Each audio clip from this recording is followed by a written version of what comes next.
चलिए, ये ट्रिगो का नंबर 1 सम है। अगर हम यहाँ पे बोल रहा है सिंप्लीफाई करने के बोल रहा है, इसका वैल्यू क्या होगा? √2 plus √2 plus 2 plus 2 cos 8 theta, इसका वैल्यू क्या होगा? और यहाँ पे 4 ऑप्शन दिया हुआ है। जैसे इसका वैल्यू दिया हुआ -2 sin theta plus 2 cos theta, 2 sec theta, 2 tan theta, इस चारों में से क्या होगा? और देखो, इस टाइप के क्वेश्चंस को आपको सॉल्व करने का जरूरत नहीं है, बिल्कुल ही जरूरत नहीं है। उसका रीजन ये है, अगर ट्रिगो में अगर ये चीज आपको पता है, ये चीज पता है कि 1 plus 2 cos a, 1 plus 2 cos a का वैल्यू कितना है? 2 cos स्क्वायर a होता है। ठीक है, तो आपको एक चीज तो पता चल गया कि यहाँ पे क्या है? cos 8 थीटा है, यानी कि आपका जो आंसर आएगा cos थीटा के ही फॉर्मेट में आएगा। अब cos थीटा के फॉर्मेट में आपको एक ही आंसर दिया हुआ है, इसीलिए दिस इज द आंसर। ठीक है, आपको उतना सॉल्व करने का जरूरत नहीं है। फिर भी आपके नॉलेज के लिए हम बता दे रहे हैं इस तरह के सम्स को हम कैसे अप्रोच करेंगे, वो ध्यान दीजिएगा। पहला चीज कि हम लोग ये जो मतलब फर्स्ट रूट में जो दिया हुआ है, यहाँ पे ये जो दिया हुआ है, हम लोग इसको लेके चलते हैं, फर्स्ट वाले रूट को। ये क्या है?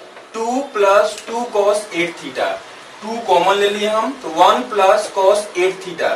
ठीक है, 1 प्लस cos 8 थीटा, तो यहाँ पे 2 का 2 ही आएगा।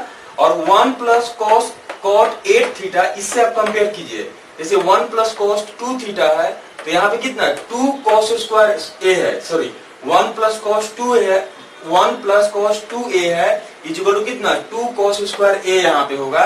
यानी कि यहाँ पे जो 2a है a बन गया, यहाँ पे 8 थीटा है, सॉरी यहाँ पे 8 थीटा है, तो यहाँ पे क्या हो जाएगा? 4 थीटा बन जाएगा। तो यहाँ पे क्या हो जाएगा आपका?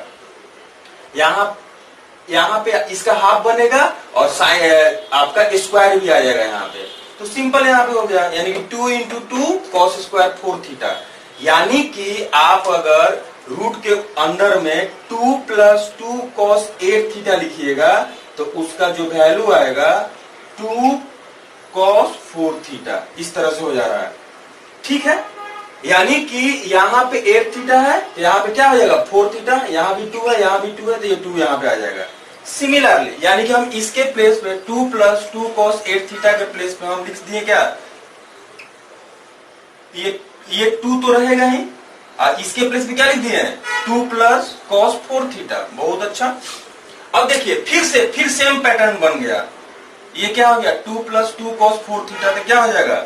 यहाँ पे आ जाएगा, ये तो 2 तो रहेगा ही, ये कितना?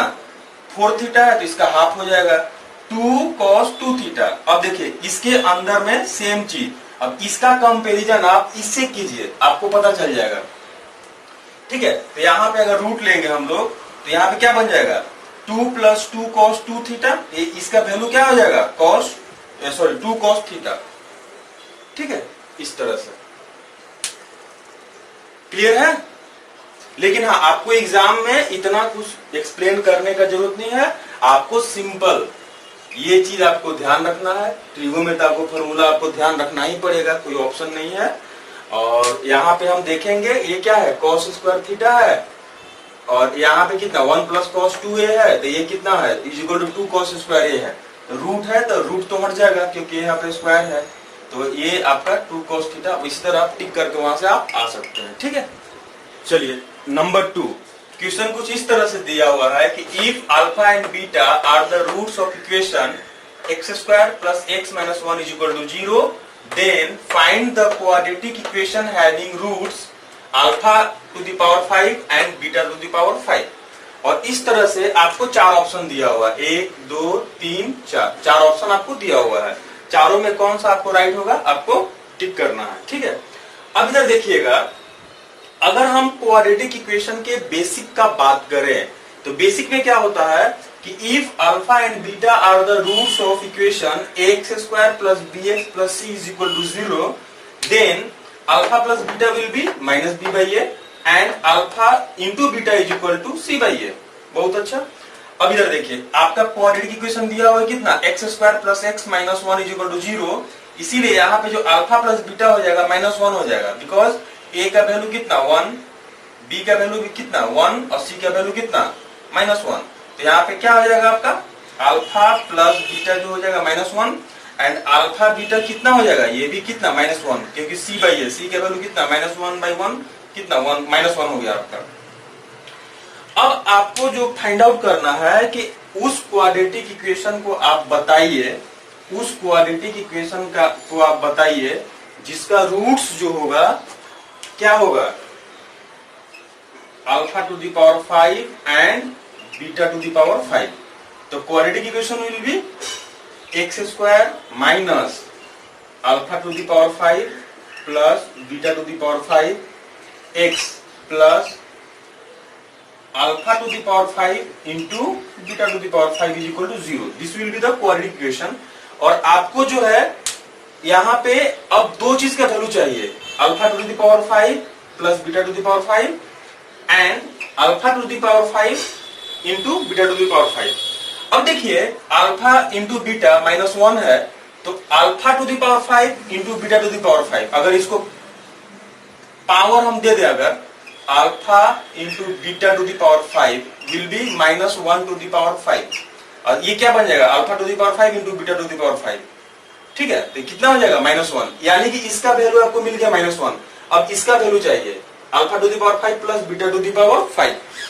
ठीक है, अब उसका वैल्यू फाइंड आउट करने के लिए हम लोग क्या करेंगे यहाँ पे कि आपको ये चीज पता है कि alpha square plus beta square into alpha to the power cube plus beta to the power cube, ये क्या होता है alpha to the power 5 plus beta to the power 5, और यहाँ पे कितना अल्फा क्यूब बीटा स्क्वायर और plus alpha square beta cube.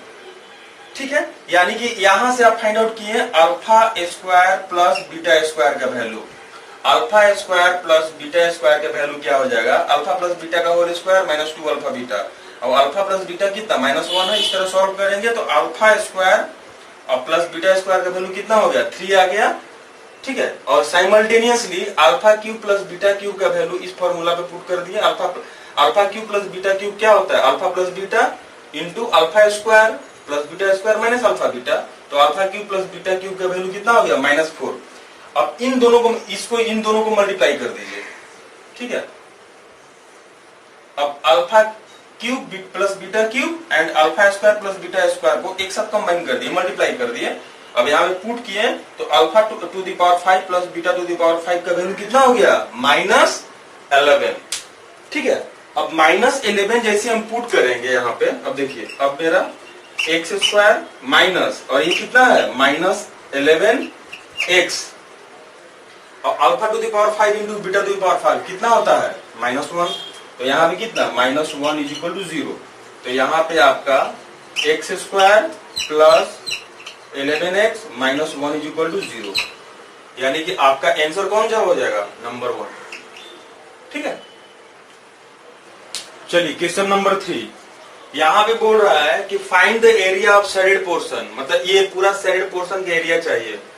ठीक है, in the figure given below where ABC is an equilateral triangle, ये क्या है ABC is an equilateral triangle, ABC is an equilateral triangle.